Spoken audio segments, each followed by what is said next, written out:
आइए जानते हैं झारखंड की 25 फटाफट बड़ी खबरों को केवल 5 मिनट में। उससे पहले वीडियो को लाइक करके चैनल को सब्सक्राइब जरूर कर दें। झारखंड में मुख्यमंत्री मनिया सम्मान योजना की लाभुक को 13वीं किस्त सभी के खाते में भेज दी गई है। सभी लाभुक के खाते में पैसा क्रेडिट होने के साथ साथ खुद मुख्यमंत्री का संदेश भी पहुंच रहा है। ऐसे में अब लाभुक की खुशी और भी दोगुनी हो गई जब पैसा के साथ खुद सीएम का संदेश उन्हें मिला है।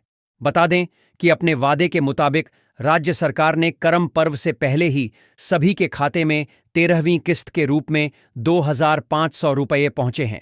राज्य में करीब 50 लाख लाभुक को पैसा डीबीटी के माध्यम से जारी किया गया है।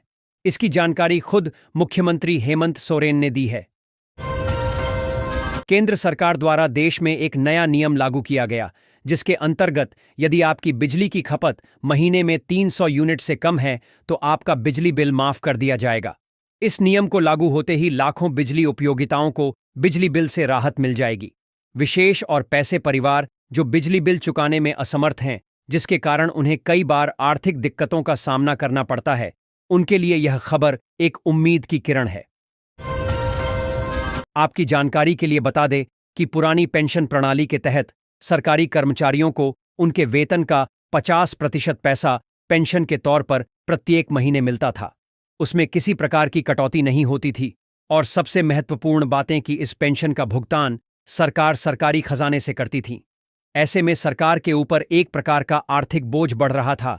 यही वजह है कि सरकार ने अब पेंशन प्रणाली में बदलाव किया है और उसकी जगह यूनिफाइड पेंशन प्रणाली लागू किया है। आपकी जानकारी के लिए बता दें कि यदि आपके पास नहीं है या पुराना राशन कार्ड है तो आपके लिए बहुत बड़ी खुशखबरी है, क्योंकि सरकार के द्वारा राशन कार्ड योजना के तहत राशन के साथ साथ 1,000 रुपये प्रत्येक महीने दिए जाने की घोषणा की गई है। ऐसे में हम आपको बता दें कि इस योजना को दूसरे राज्य सरकार के द्वारा भी लागू किया जा सकता है। इस वर्ष शिक्षक दिवस के अवसर पर राज्य सरकार शिक्षा क्षेत्र में उत्कृष्ट योगदान देने वाले शिक्षकों को सम्मानित करेगी। झारखंड शिक्षा परियोजना परिषद जेपीसी सभागार में 5 सितंबर को आयोजित होने वाले राज्य स्तरीय समारोह में कुल 128 शिक्षकों को शॉल, स्मृति चिन्ह और प्रशस्ति पत्र देकर सम्मानित किया जाएगा। सरकार ने देश भर के श्रमिक परिवारों के लिए शिक्षा के क्षेत्र में अहम फैसला लिया है। जिन विद्यार्थियों के माता पिता के पास वैध श्रमिक कार्ड या लेबर कार्ड मौजूद है, उन्हें अब 25,000 रुपये तक की छात्रवृत्ति दी जाएगी। यह सुविधा विशेष रूप से उन छात्रों के लिए है जिन्होंने हाल ही में 10वीं या 12वीं की परीक्षा पास की है और आगे की पढ़ाई के लिए आर्थिक मदद की जरूरत है। इस योजना का उद्देश्य है कि देश का हर नागरिक आत्मनिर्भर बने और बिजली की जरूरतें आसानी से पूरी कर सके। मात्र 1,000 रुपये खर्च कर छत पर सोलर पैनल लगाने की सुविधा से आम लोग न केवल बिजली बिल में राहत पा सकते हैं, बल्कि आने वाले वर्षों तक मुफ्त और स्वच्छ ऊर्जा का लाभ भी उठा सकते हैं। इस काम के बदले हर महीने उन्हें 7,000 रुपये तक की आय प्राप्त होगी। खास बात यह है कि LIC बीमा सखी योजना से जुड़ने पर महिलाओं को न केवल निश्चित वेतन मिलता है, बल्कि अतिरिक्त कमीशन की कमाई भी होती है। ऐसे में यह योजना उन महिलाओं के लिए सुनहरा अवसर है जो घर बैठे आत्मनिर्भर बनना चाहती हैं। देवघर में भादो पूर्णिमा पर चंद्र ग्रहण के कारण मंदिर प्रबंधन ने शाम 6 बजे तक ही जलार्पण की अनुमति दी है। ग्रहण के दौरान पूजा पाठ निषेध है और मंदिर को गंगाजल से धोकर शुद्ध किया जाएगा। भक्तों को असुविधा से बचाने के लिए पहले ही सूचित किया जा रहा है। ग्रहण के समय सावधानी बरतने की सलाह दी गई है। प्लांट 3 LP ट्रिम लाइन अब 100% नारी शक्ति के हवाले कर दिया गया। सभी ने नारी शक्ति को सलाम करते हुए प्रबंधन की इस पहल को सराहा है। नारी शक्ति का सम्मान और नारी श्रम को प्रोत्साहित करने के लिए टाटा मोटर्स की यह अनूठी पहल है। प्लांट हेड सुनील तिवारी ने दी शुभकामना। झारखंड उच्च न्यायालय के मुख्य न्यायाधीश न्यायमूर्ति तरलोक सिंह चौहान ने बोकारो में तकनीकी सशक्तिकरण, पेपरलेस न्यायालय और पर्यावरण संरक्षण पर अधिवक्ताओं को संबोधित किया।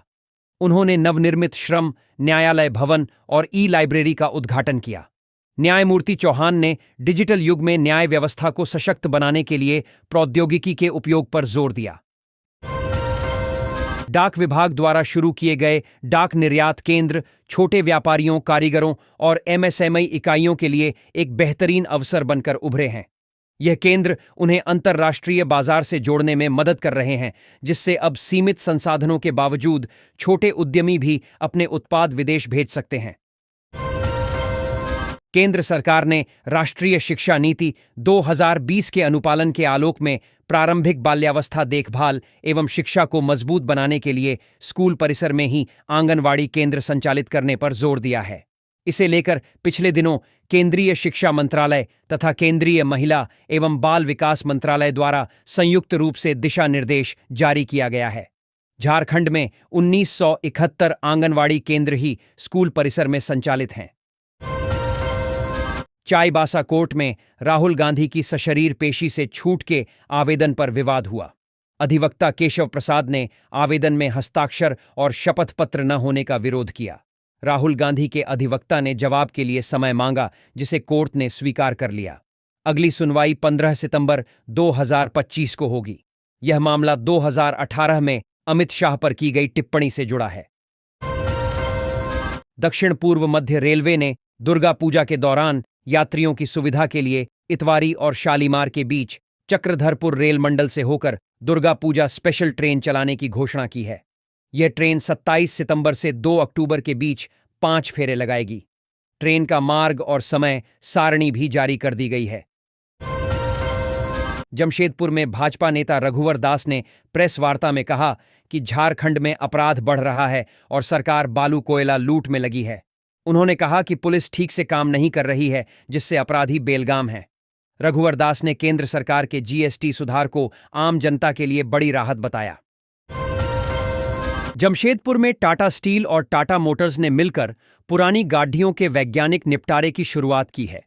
टाटा मोटर्स की रीवायरी सुविधा के द्वारा पुरानी गाड़ियों को स्क्रैप किया जाएगा। यह सुविधा घर से गाड़ी उठाने और उचित मूल्य देने की सुविधा प्रदान करती है। इस पहल से प्रदूषण कम होगा और संसाधनों का पूर्ण उपयोग होगा। यह केंद्र सरकार की वाहन स्क्रैपेज नीति के अनुरूप है। पूर्वी सिंहभूम जिला कांग्रेस कमेटी के नए अध्यक्ष के चयन की प्रक्रिया शुरू हो गई है। बिष्टुपुर में हुई बैठक में लगभग 70 नेताओं ने दावेदारी पेश की।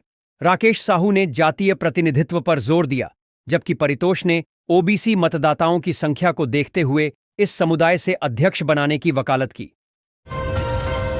टाटा मोटर्स कंपनी में नौकरी लगाने के नाम पर गोलमुरी निवासी गोपाल कृष्ण सिंह से 20 लाख रुपए की ठगी कर ली गई। इस मामले में गोलमुरी थाना में जगदम्बा सिंह और उसकी पत्नी वंदना देवी पर ठगी की प्राथमिकी दर्ज कराई गई है। आरोपित Telco colony cross road number 4 का निवासी है। सहायक प्राध्यापक नियुक्ति के लिए अंग्रेजी और रसायन विज्ञान विषय में 7 वर्ष बाद साक्षात्कार होने जा रहा है। झारखंड लोक सेवा आयोग ने विज्ञापन जारी करने के 7 वर्ष बाद विश्वविद्यालयों के स्नातकोत्तर विभागों एवं अंगीभूत महाविद्यालयों में सहायक प्राध्यापक नियुक्ति के लिए अंग्रेजी और रसायन विज्ञान विषय का साक्षात्कार आयोजित करेगा।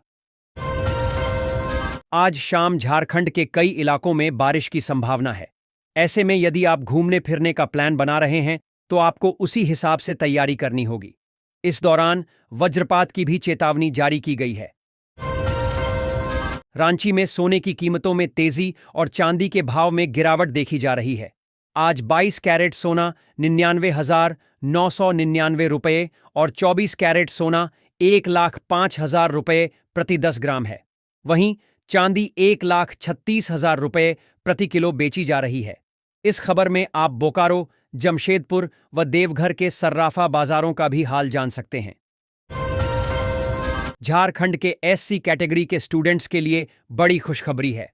कल्याण विभाग उनके लिए अब फ्री कोचिंग प्रस्ताव तैयार कर रही है, जिसको जल्द ही वित्त विभाग से भी अनुमति मिलने की संभावना है।